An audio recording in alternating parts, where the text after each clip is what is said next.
Olá, seja muito bem-vindo ao nosso grupo pequeno online. Você que está aqui com a gente, você está participando de um grupo pequeno do nosso campus online, a Onda Dura Online. E se você está nos visitando, se você já vem frequentando há algum tempo, conhecendo os irmãos aqui na sua cidade, eu quero te fazer um convite muito especial para que você entenda ainda mais acerca da nossa igreja, que é o Familiarizando. O que é o Familiarizando? É o nosso curso de membresia onde a gente explica minuciosamente acerca do que cremos, o que somos, como vivemos e fazemos igreja. Então você vai ter todas as suas dúvidas sanadas e, a partir disso, tomar uma decisão de caminhar com a gente, fazer a sua aliança de membresia. E ao longo da semana nós temos programações especiais, programações online que servem o nosso campus online. E domingo é o dia em que nós nos reunimos para cultuar ao Senhor às 19 horas, horário de Brasília, através da transmissão do nosso canal Onda Dura no YouTube. Nos reunimos aqui nas nossas cidades, presencialmente, preparamos o ambiente para que a gente possa estar junto em comunhão e adorarmos ao Senhor. Na segunda-feira, nós temos o estudo bíblico, onde a gente estuda o texto, verso a verso, que foi pregado no culto de domingo, de maneira mais minuciosa, estudando o texto, entendendo seu contexto histórico, a intenção do autor e assim por diante. Às 21 horas, horário de Brasília, nosso canal. E fevereiro, nós vamos ter aí o retorno do tão aguardado e querido por nós, o nosso podcast semanal Na Mesa. Então, agora no mês de fevereiro, está retornando das férias, do recesso que nós tivemos, toda quinta-feira às 18 horas, horário de Brasília, nosso canal também. Então essas são as programações para você ficar inteirado daquilo que nós temos à disposição no nosso canal. E eu te convido a participar segunda-feira ao vivo, para você separar esse tempo, separar as suas segundas à noite, para que você esteja reunido nos cultos aos domingos e então desfrute aí das programações que nós temos e cada vez mais nasça o desejo de viver e fazer parte da igreja junto com a gente. Dado esses recados, vamos orar ao Senhor para nós iniciarmos esse tempo de conversa, de compartilhamento da palavra e compreendermos um pouco mais do texto em que nós estamos, no tema Chegada, finalizando aí o capítulo 8. Feche seus olhos. Pai, nós pedimos ao Senhor que nos dê discernimento diante desse assunto tão precioso que nós vamos conversar no grupo pequeno de hoje. Nos ajuda a compreender essas verdades, quebranta os nossos corações, nos leva a um arrependimento genuíno. Ensina-nos e que nós possamos imitar o Senhor. Nós possamos nos esmerar para caminhar segundo a Tua vontade, os Teus preceitos, as Tuas ordenanças. Que seja um tempo muito proveitoso de conversa, que seja um tempo edificante, enriquecedor para cada um de nós. Oramos a Ti, no nome santo de Jesus. Amém. Meus queridos, estamos então aí no tema A Chegada, parte 2, onde em 2021 nós tivemos a parte 1 e expomos o texto do capítulo 1 até o final do capítulo 4 e então ali no segundo semestre de 2022 nós retomamos o livro de Marcos, o tema Chegada, parte 2, a partir do capítulo 5. Estamos aqui hoje finalizando o capítulo 8 e adentrando ao capítulo 9. Recapitulando então o que conversamos na semana passada, nós temos ali um questionamento de Jesus acerca de quem Ele é. Ele pergunta: quem dizem por aí que eu sou? Os discípulos ali começam a responder. Depois Jesus então pergunta a eles: e vocês? Quem vocês dizem que eu sou? E após então Pedro fazer uma declaração totalmente inspirada por Deus Pai, ao responder a pergunta de Jesus feita aos discípulos sobre quem eles diziam que ele era, afirmando que Jesus era o Cristo, Jesus faz uma declaração acerca do propósito de sua vinda ao mundo. Depois que os discípulos tiveram os olhos da alma abertos e receberam pleno discernimento acerca da messianidade de Jesus por revelação de Deus Pai, Jesus abriu um novo capítulo no seu discipulado e começou a lhes falar claramente acerca do seu padecimento, do seu sofrimento, prisão, morte e ressurreição. Jesus revela que o seu propósito em vir ao mundo era dar a sua vida em resgate do seu povo. E é sobre isso que nós vamos conversar no grupo pequeno de hoje. Quero pedir que cada um presente aqui leia um versículo, Marcos capítulo 8, dos versos 31 até o capítulo 9, verso 1. Vamos fazer a leitura juntos.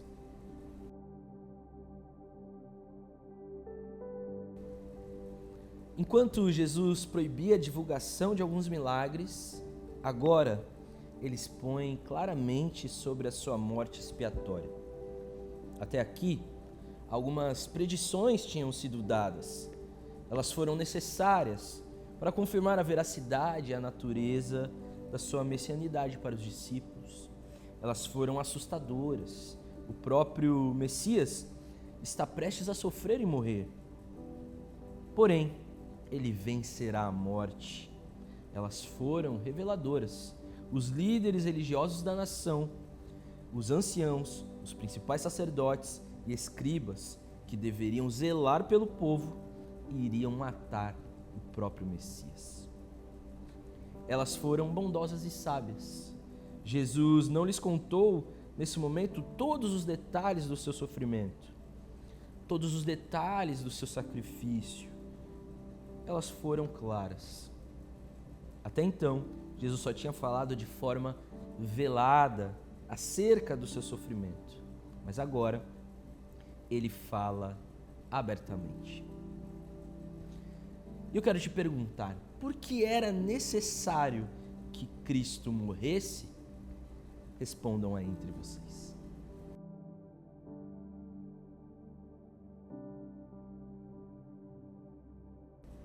Como podemos responder essa pergunta? Por que era necessário Cristo sofrer e morrer? Será porque haviam poderes superiores que podiam subjugá-lo? Será porque ele queria dar um exemplo de abnegação e autossacrifício? Obviamente que não. Então, por quê? Por que era necessário Jesus morrer? Sua morte foi necessária para que fosse feita expiação pelo pecado humano. Sem o derramamento do seu sangue, não haveria redenção para o homem. Sem o seu sacrifício vicário, não poderíamos ser reconciliados com Deus. Sua morte nos trouxe vida. Todos nós, sem exceção, estávamos destituídos da glória de Deus. Todos nós éramos pecadores, culpados. Todos nós estávamos mortos em Adão, separados de Deus por conta do pecado, devedores a Ele. Nenhum homem seria capaz de pagar essa dívida. Somente o próprio Deus poderia suportar sua justa e santa ira e perdoar pecados. A morte de Cristo é a mensagem central da Escritura.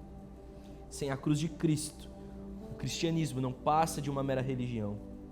E agora, o mesmo Pedro que tinha acabado de confessar que Jesus era o Cristo, em seguida, ao ouvir as palavras de Jesus sobre sua missão, abre sua boca para repreender o Mestre. O que Jesus quis dizer para Pedro quando disse: "Para trás de mim, Satanás"? Conversem entre vocês.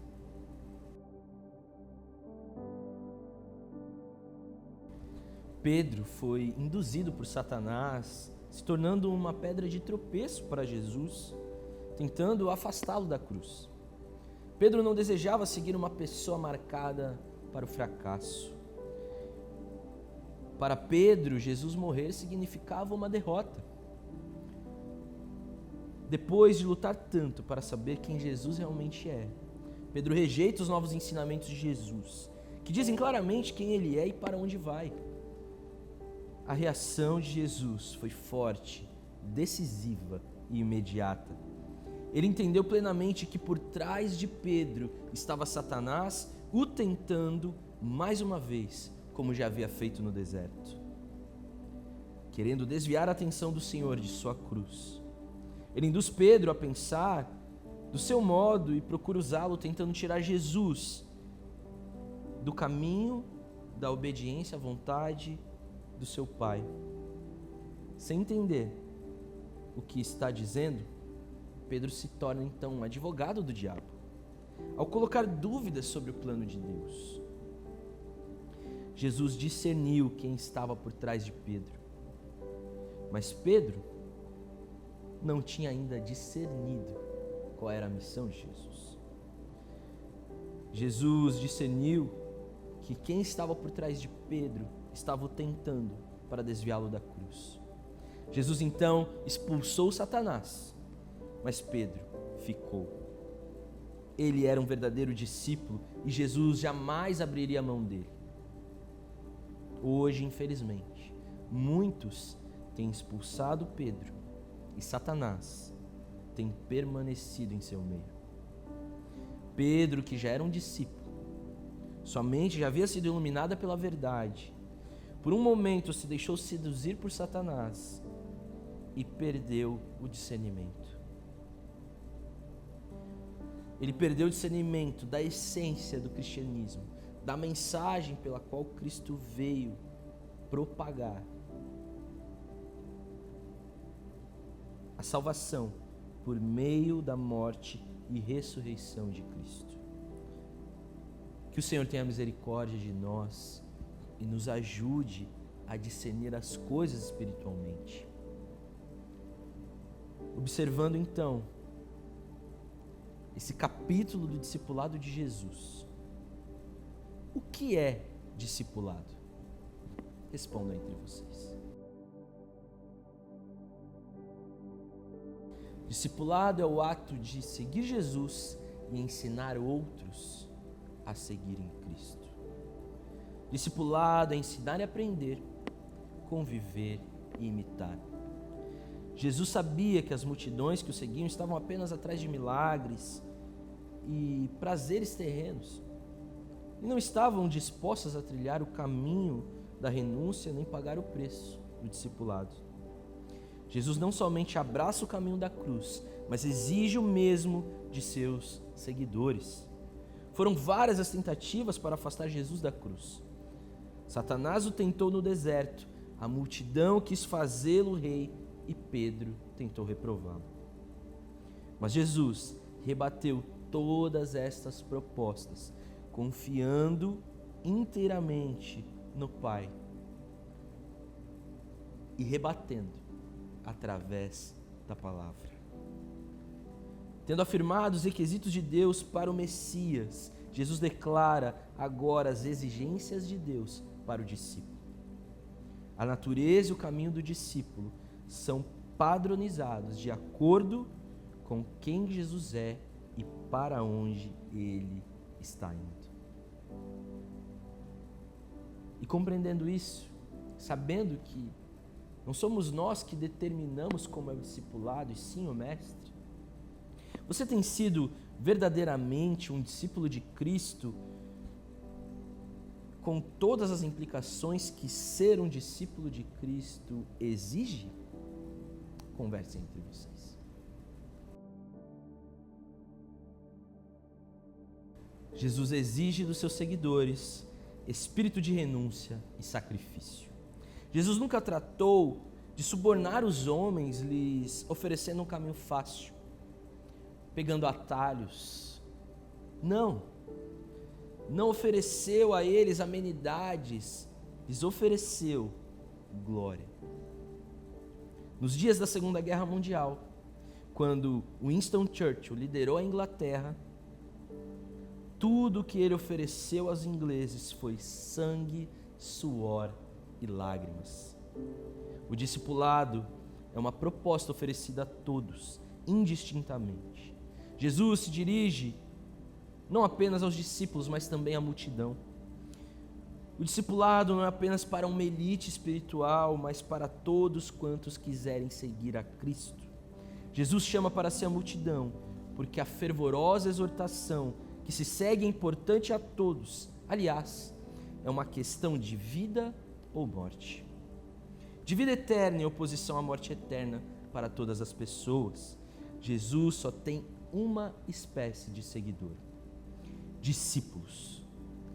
Ele ordenou a sua igreja a fazer discípulos e não admiradores. A fazer discípulos e não consumidores.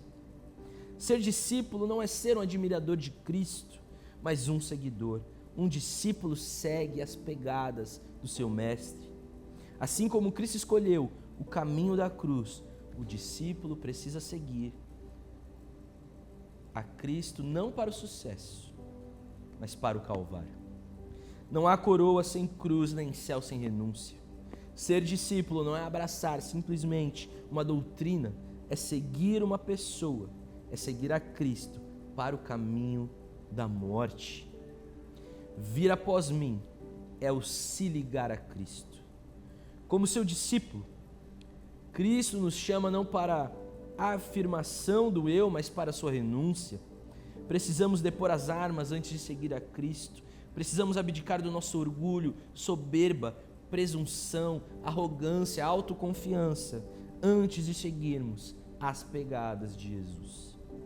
Negar a si mesmo não tem a ver com aniquilação pessoal. Não se trata de se anular, mas de servir. Jesus reina. Negar a si mesmo é permitir que Jesus reine supremo, onde o ego exerce o controle total. Tomar a cruz é abraçar a morte, é escolher o caminho do sacrifício. A cruz era um instrumento de morte vergonhoso, era necessário que sofresse muitas coisas e fosse rejeitado. O que o condenado faz sob coação, o discípulo de Cristo faz de boa vontade. A cruz não é apenas um emblema ou um símbolo cristão, mas um instrumento de morte.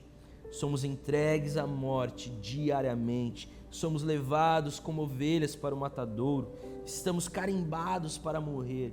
Essa cruz fala de nossa disposição de morrer para nós mesmos, para os prazeres e deleites deste mundo. É se considerar morto para o pecado e andar com um atestado de óbito no bolso. Seguir a Cristo é imitá-lo. É fazer o que ele faria em nosso lugar. É amar o que ele ama e aborrecer o que ele aborrece. É viver a vida na sua perspectiva.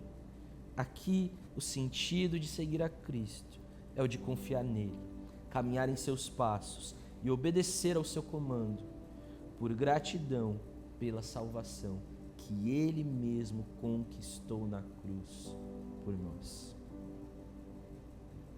Se você entende que é um discípulo de Jesus, eu quero te perguntar: você tem ajudado outros a seguir Jesus? E se você tem feito isso, de que forma?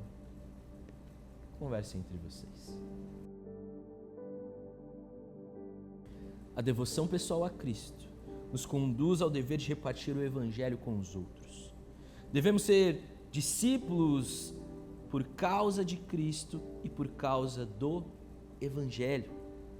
Nós somos culpados de nos envergonhar de Cristo quando temos medo que as pessoas saibam que o amamos, bem como a sua doutrina, que desejamos viver de acordo com seus mandamentos e que nos sentimos constrangidos quando nos identificam como membros do seu povo. Ser cristão nunca foi e jamais será uma posição de popularidade. Todos aqueles que querem viver piedosamente em Cristo serão perseguidos, Contudo, é 1000 vezes melhor confessar a Cristo agora e ser desprezado pelo povo, do que ser popular agora e desonrado por Cristo diante do Pai no dia do julgamento. Portanto, gaste sua vida em prol do avanço do Evangelho. Eu quero propor agora um tempo de oração a partir dessa compreensão sobre o verdadeiro discipulado que tivemos nessa conversa aqui no grupo pequeno de hoje. Discipulado é seguir Jesus e ajudar outros a segui-lo. Diante dessa verdade, no que você precisa se arrepender hoje? Vamos ter um momento de confissão e em seguida, então, orarmos para que o Senhor nos ajude a trilhar o caminho do verdadeiro discipulado conforme Ele mesmo nos ordenou. Eu já me despeço aqui de vocês. Uma ótima semana. Que Deus os abençoe. Até a próxima.